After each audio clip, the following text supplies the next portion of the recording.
Good evening दोस्तों। आज है 1 अगस्त और आज का हम लोग जो है बिहार स्पेशल एडिटोरिया का जो है उसके अंतर्गत मध्यकालीन बिहार का इतिहास देखेंगे और साथ ही साथ जो है डेली करंट अफेयर्स भी जो है हम लोग देखेंगे। तो चलिए हम लोग स्टार्ट करते हैं। सबसे पहले मध्यकालीन बिहार का इतिहास एडिटोरिया का। मध्यकालीन इतिहास की बात करें हम लोग बिहार का, तो इसके अंतर्गत जो है तुर्कों का शासन बिहार के अंतर्गत आता है। उसके बाद जो है सल्तनत काल आता है। उसके बाद जो है अफगानों का शासन आता है। उसके बाद मुगल का शासन आता है। उसके बाद उसी बीच में सिख धर्म और स्थानीय वंश जो कर्नाट वंश है, कर्नाट वंश, ये जो है ये वंश आता है। मध्यकालीन बिहार के इतिहास से संबंधित ये मुख्य वंश है जिसने कि बिहार में शासन किया है। तो एक एक करके इसको जो है हम लोग देखेंगे और अफगान शासन को जो है शेरशाह सूरी के बारे में हम लोग डिटेल से चर्चा करेंगे। तो पहले हम लोग तुर्क शासन का देखें तो तुर्क शासन के अंतर्गत सबसे पहले बिहार में जो आया था वो बख्तियार खिलजी था। बिहार में तुर्क सत्ता की स्थापना का श्रेय जो बख्तियार खिलजी को जाता है। बख्तियार खिलजी कुतुबुद्दीन ऐबक का जो है दास था। बख्तियार खिलजी के आगमन के समय बिहार में छोटे छोटे शासकों का शासन था। उत्तर बिहार में कर्नाट वंश का जो है शासन था। ये याद रखेंगे कि उत्तर बिहार खास करके मिथिला वाला क्षेत्र, मिथिलांचल वाला क्षेत्र, उसमें जो है जिस समय बख्तियार खिलजी बिहार पर आक्रमण कर रहा था तो उस समय मिथिला वाला क्षेत्र में कर्नाट वंश का जो है शासन था। बख्तियार खिलजी की पहली महत्वपूर्ण सफलता उदंतपुरी बिहार की विजय हुई थी जो कि 1198 ईस्वी में किया। उदंतपुरी बिहार जो है ये बिहार शरीफ में एक विहार था। इसको जो है सबसे पहले नष्ट किया बख्तियार खिलजी ने। बाद में उदंतपुरी के बाद जो है नालंदा और उसके बाद विक्रमशिला विश्वविद्यालय को जो है बख्तियार खिलजी ने नष्ट किया और इन विश्वविद्यालयों को जो है आग लगवा दिया था बख्तियार खिलजी द्वारा। ये भी ध्यान में रखेंगे और इसके बारे में बहुत सारे कहानियां भी प्रचलित है जो कि आप लोग यूट्यूब पे भी देखते होंगे या देखे होंगे। सन 1203-4 में नदिया बंगाल पर चढ़ाई की और सेन वंश की राजधानी जो है नदिया उस समय थी। उस समय जो है जिस समय बख्तियार खिलजी बंगाल पर आक्रमण किया उस समय जो है लक्ष्मण सेन, सेन वंश का जो है राजा था। लक्ष्मण सेन बिना लड़े जो है डरकर भाग गया और बख्तियार खिलजी ने उस क्षेत्र पर जो है बंगाल के क्षेत्र पर अधिकार कर लिया और लखनऊती को जो है अपनी राजधानी बनाया। बख्तियार खिलजी की हत्या उसके अधिकारी अली मर्दान ने कर दी और उसके शव को जो है बिहार शरीफ के इमादपुर में दफनाया। तो उसका हत्या जो है अली मर्दान ने की। ये भी आप लोग ध्यान में रखेंगे। आगे देखते हैं स्थानीय कर्नाट वंश के बारे में जो कि मिथिला के क्षेत्र में था। पाल वंश के पतन के दौरान ही तिरहुत मिथिला के क्षेत्र में कर्नाट वंश का जो है उदय हुआ था। कर्नाट वंश के संस्थापक नान्य देव थे। ये प्रश्न भी जो है बीपीएससी में पूछा गया है। अब आपको बिहार एसएससी या अन्य एग्जामों में जो है पूछने की संभावना है। आगे चलते हैं। कर्नाट वंश की राजधानी कहाँ थी? तो सिमरावगढ़ थी जो वर्तमान में नेपाल में पड़ता है। बख्तियार खिलजी के बिहार अभियान के समय कर्नाट शासक जो है नरसिंह देव थे। ये भी पूछा गया है, आप लोग ध्यान में रखेंगे। और नरसिंह देव ने बख्तियार खिलजी को जो है नजराना और भेंट दिया क्योंकि कर्नाट वंश का सेन वंश से जो है संघर्ष चलता था, इसलिए भी जो है कर्नाट वंश ने बख्तियार खिलजी को सपोर्ट किया। कर्नाट वंश पर तुर्क सेनापति तुगन के अभियान की चर्चा तिब्बत धर्म स्वामिनी ने किया है। अगला देखते हैं हम लोग। सामान्य दिल्ली सामान्यतः दिल्ली के सुल्तान के साथ कर्नाट वंश का संबंध नजराना एवं भेंट का था, किंतु गयासुद्दीन तुगलक, जो कि तुगलक वंश का संस्थापक भी था, ने अपने बंगाल अभियान के क्रम में कर्नाट क्षेत्र पर जो है विजय प्राप्त की। अर्थात इसने कर्नाट को जो है कर्नाट वंश को विजित किया और उसको समाप्त कर दिया। और गयासुद्दीन के अभियान के समय कर्नाट वंश का जो है शासक हरि सिंह देव था। हरि सिंह देव एक समाज सुधारक भी था। हरि सिंह इस वंश का अंतिम शासक था, ये भी पूछा जा चुका है। उसी के समय पंजी प्रथा का विकास भी हुआ था। आगे चलते हैं हम लोग सल्तनत काल देखते हैं। सल्तनत काल दैट मीन्स की दिल्ली सल्तनत की बात हो रही है। वैसा राजा जो कि दिल्ली से शासन किया। जब आप बख्तियार खिलजी की बात करते हैं तो बख्तियार खिलजी उस समय दिल्ली सल्तनत की स्थापना नहीं हुई थी। जो कुतुबुद्दीन ऐबक था वो लाहौर से जो है लाहौर से शासन चला रहा था, तो इसलिए उस समय दिल्ली सल्तनत की स्थापना नहीं हुई। दिल्ली सल्तनत की स्थापना कुतुबुद्दीन ऐबक के बाद जो है इल्तुतमिश के समय से होती है, क्योंकि इल्तुतमिश लाहौर से दिल्ली जो है अपना सत्ता लाता है, शासन दिल्ली से चलाता है। इसलिए तो दिल्ली सल्तनत एवं बंगाल शासकों के बीच निरंतर जो है संघर्ष चलता रहा। उसमें जो है बिहार एक महत्वपूर्ण केंद्र रहा या अखाड़ा रहा। इल्तुतमिश दिल्ली सल्तनत का प्रथम सुल्तान था जिसने बिहार पर अभियान किया और 1225 ईस्वी में बंगाल एवं बिहार पर अधिकार कर लिया, परंतु यह अधिकार जो है उसका उत्तराधिकारी के समय तक नहीं रह सका। बाद में तुगलक काल में बिहार में दिल्ली सल्तनत के सुल्तान ने नियंत्रण किया और गयासुद्दीन तुगलक ने कर्नाट क्षेत्र पर विजय प्राप्त की। और तुगलक वंश का ही फिरोज शाह तुगलक जो है उसने बंगाल अभियान के समय बिहार आया और पटना और गया के अभिलेख में इसके बारे में जो है जानकारी भी मिलती है। राजगीर के जैन मंदिर के अभिलेखों में उसके अनुदान देने का प्रमाण भी मिलता है। तुगलक काल में बिहार की राजधानी बिहार शरीफ थी। ये आप लोग रट लेंगे, ये इम्पोर्टेंट है, ये पूछे जाने की संभावना है।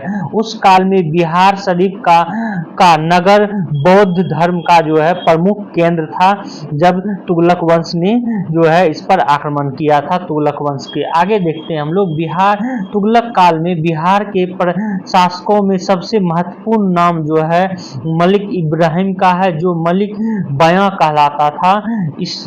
इसका मकबरा जो है बिहार शरीफ में पहाड़ी पर जो है स्थित है। तो मलिक इब्राहिम का या मलिक बयां का मकबरा कहाँ है, तो बिहार शरीफ में है। ये ध्यान में रखेंगे आप लोग।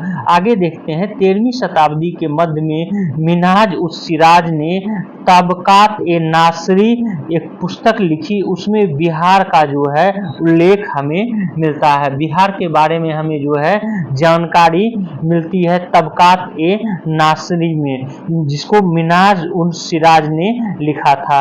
आगे तुगलक वंश के बाद हम लोग जब देखते हैं अफगान शासक जो है वो दिल्ली सल्तनत पर बैठता है, जो कि लोदी वंश के रूप में। लोदी वंश में ही सिकंदर लोदी ने 1495-96 में दरिया खान नुहानी को बिहार में प्रशासक या राज्यपाल जो है नियुक्त किया था। तो सिकंदर लोदी ने किसे राज्यपाल नियुक्त किया था, तो दरिया खान नुहानी को। इब्राहिम लोदी की मृत्यु के बाद दरिया खान नुहानी का पुत्र बहार खान नुहानी ने स्वतंत्र सत्ता की घोषणा कर दी और दूसरी ओर अफगान शासक महमूद लोदी बाबर से बचने के लिए बिहार भी आ गया। तो एक तो दरिया खान नुहानी जो है ये बिहार और जौनपुर ऐसे कहें आप यूपी का जो है ईस्ट भाग और बिहार के भाग में जो स्वतंत्र सत्ता कर ली और साथ ही साथ बाबर जो है आक्रमण किया, तो उस समय महमूद लोदी जो है वो बिहार आ गया। बाबर ने 1529 ईस्वी में घाघरा के युद्ध में जो है बिहार के इन अफगानों को जो है पराजित किया। घाघरा के युद्ध के बाद जो है शेरशाह के नेतृत्व में पुनः अफगानों का अभ्युदय हुआ और शेरशाह ने पहले बिहार और यूपी के क्षेत्र में सत्ता संभाली और बाद में जो है दिल्ली सल्तनत पर भी ये काबिज हुआ। और ये भी प्रश्न पूछा जाता है शेरशाह के बारे में कि बिहार का कौन सा शासक था जो कि दिल्ली सल्तनत पे जो है सत्ता काबिज किया था, तो ये शेरशाह सूरी था। शेरशाह सूरी के बारे में आपको बता दें, इसका जन्म जो है 1486 ईस्वी में हुआ था। उसके पिता का नाम हसन खां था जो सासाराम का जमींदार था। शेरशाह का बचपन का नाम फरीद खां था। बहान खां नूहानी ने फरीद खां को शेर खां की उपाधि दी। ये आप लोग जरूर रट लेंगे कि शेरशाह को शेर खां की उपाधि किसने दी थी, तो बहार खां नूहानी ने।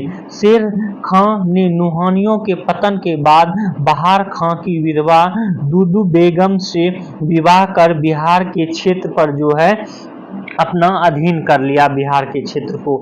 शेरशाह खां ने सूरजगढ़ की लड़ाई में बंगाल को पराजित कर उस क्षेत्र पर अधिकार कर लिया। कब?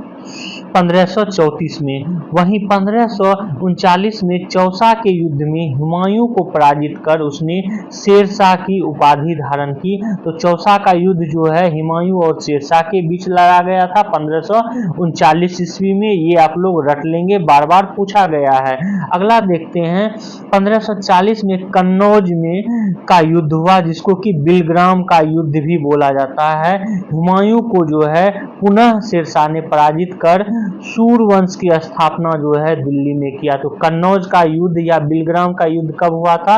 1540 में। ये भी बार बार पूछा गया है, तो इसको भी आप लोग याद कर लेंगे, रट लेंगे। आगे देखते हैं, 1541 ईस्वी में शेरशाह ने पटना का दुर्ग बनवाया था 1541 में और इस नगर को बिहार की राजधानी जो है बनाया। इसका वर्णन अब्दुल्लाह के तारीख दाऊदी में जो है इसके बारे में जानकारी मिलती है। शेरशाह ने 1543 में रायसीना, 1544 में मारवाड़ पर विजय प्राप्त की। 1545 में कालिंजर अभियान में जो है गोला फटने से वह घायल हो गया और उसकी मृत्यु हो गई। तो शेरशाह की मृत्यु जो है किस अभियान के समय हुआ था? तो कालिंजर अभियान के समय। ये भी आप लोग ध्यान में रखेंगे। शेरशाह ने अपने जीवन काल में सासाराम में इंडो इस्लामिक स्थापत्य कला पर आधारित मकबरे का निर्माण प्रारंभ करवाया। शेरशाह की मृत्यु के बाद उसके पुत्र इस्लाम शाह ने इसे आगे जो है बनवाया। कृत्रिम झील के मध्य में स्थित इस इमारत में अष्टकोणीय और लाल बलुआ पत्थर का जो है निर्माण किया गया है या प्रयोग किया गया है। तो ये जो है याद रखेंगे कि सासाराम का जो या शेरशाह का जो मकबरा है वो अष्टकोणीय आकार का मकबरा है, ये भी पूछा गया है, तो ध्यान में रखेंगे। आगे देखते हैं हम लोग, शेरशाह ने बिहार में रोहतास में किला भी बनवाया। शेरशाह जब्ती प्रणाली चलाई जिसमें भूमि के माप के आधार पर लगान निर्धारण किया जाता था। बाद में अकबर ने इसी जब्ती प्रणाली को जो है अपनाया था। शेरशाह का शासन सुव्यवस्थित शासन प्रणाली के लिए प्रसिद्ध था। उसने संचार व्यवस्था, डाक व्यवस्था, सैन्य व्यवस्था, राजस्व व्यवस्था में व्यापक जो है सुधार किया है। शेरशाह के बाद उसका पुत्र जलाल खां जो है इस्लाम शाह की उपाधि के साथ गद्दी पर बैठा। बाद में सूरवंश 3 भागों में बट गया। 1555 ईस्वी में मच्छीबार एवं सरहिंद के युद्ध में हुमायूं ने सिकंदर सूरी को पराजित कर सूरवंश का जो है अंत कर दिया और उसके बाद पुनः जो है मुगल काल का जो है बिहार में प्रारंभ होता है। मुगल काल के बारे में हम लोग देखें तो शेरशाह की मृत्यु के बाद कुछ वर्ष में सूरवंश की सत्ता बनी रही, लेकिन 1555 से 56 में मुगल राज पुनः स्थापित हो गया। दिल्ली में मुगल राज्य की पुनः स्थापना के समय बिहार में ताज खां करारानी के नेतृत्व में अफगान राज्य का जो है गठन हुआ था। ताज खां करारानी ने अकबर के प्रति सम्मान की नीति अपनाई, लेकिन उसके पुत्र दाऊद खां करारानी ने इसका विरोध किया। अकबर ने इसे दंडित करने के लिए स्वयं आक्रमण किया और 1576 ईस्वी में उसने पटना को जीत लिया और दाऊद खां को पटना छोड़कर भागना पड़ा। तो अकबर जो है 1576 ईस्वी में पटना आया था। दाऊद खां बिहार का अंतिम अफगान शासक था। ये भी जो है आप लोग रट लेंगे। दाऊद खां जो है बिहार का अंतिम अफगान शासक था। 1580 में बिहार को मुगलों द्वारा एक सूबा या प्रांत जो है बनाया गया। अकबर द्वारा मुनीम खां को बिहार का गवर्नर बनाया गया था। ये भी आप लोग ध्यान में रखेंगे। अकबर के समय राजा मानसिंह को बिहार का प्रांतपति जो है 1587 ईस्वी से 1594 ईस्वी में बनाया गया। मानसिंह के समय मुगल साम्राज्य बिहार में काफी जो है मजबूत हो गया था। मानसिंह के समय रोहतास को बिहार की राजधानी जो है बनाया गया है था। ये भी आप लोग ध्यान में रखेंगे। जहांगीर के समय छोटा नागपुर के क्षेत्र में मुगलों का अधिकार स्थापित हुआ और इस क्षेत्र में मुगल को हीरे और सोना प्राप्त होता था। जहांगीर ने 1621 ईस्वी में राजकुमार परवेज को बिहार का प्रांतपति बनाया। इसके बाद यह पद केवल राजकुमारों के लिए ही दिया गया जो है, ये सबसे पहले जहांगीर ने किया था। वहीं जब औरंगजेब की बात करें तो औरंगजेब ने अपने प्रिय पुत्र राजकुमार अजीम को 1702 ईस्वी में बिहार का प्रांतपति या सूबेदार नियुक्त किया। अजीम ने पटना का नाम अजीमाबाद कर दिया और उसका सौंदर्यीकरण करवाया। उत्तर मुगल काल के शासक फर्रुखसियार ने 1713 में पटना में अपना औपचारिक राज्याभिषेक कराया। तो ये जो है पूछा भी गया है और आप लोग याद कर लेंगे। ये सचिवालय या बिहार एसएससी में एकदम पूछे जाने की ज्यादा संभावना है कि कौन सा ऐसा मुगल शासक था जिसने कि अपना औपचारिक राज्याभिषेक जो है पटना में कराया था। तो ये फर्रुखसियार था। ये 1713 ईस्वी में करवाया था। वह पहला मुगल सम्राट था जिसका राज्याभिषेक बिहार में हुआ। शाह आलम द्वितीय का भी विधिवत राज्याभिषेक 1761 में जो है पटना में हुआ था, लेकिन फर्रुखसियार पहला ऐसा शासक था मुगल जिसका कि पटना में राज्याभिषेक हुआ। उसके बाद शाह आलम का।